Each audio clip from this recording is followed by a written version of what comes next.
सकाळचा नाश्ता हा प्रोटीन रिच हवाच.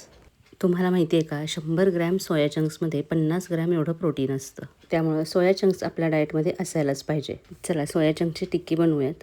आधी गरम पाण्यामध्ये मीठ टाकून उकळी आणून द्यायची. त्याच्यामध्ये हे सोया चंक्स आहेत तर ते टाकून चांगले उकळू द्यायचे.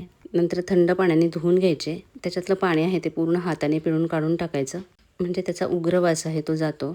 मिक्सरच्या भांड्यामध्ये हे सोया चंक्स अर्धी वाटी, ओट्स, आलं, लसूण, मिरची, मीठ टाकायचं. त्याच्यामध्येच तुम्ही मटार आणि कोथिंबीर टाकून वाटून घेतलं तरी चालेल. त्याच्यामध्ये लाल मिरची पावडर, गरम मसाला टाकायचा.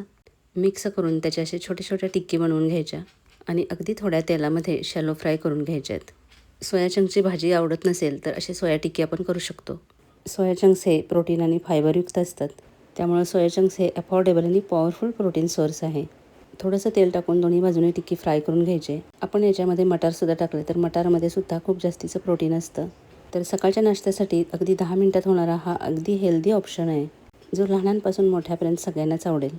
Please like and follow for more.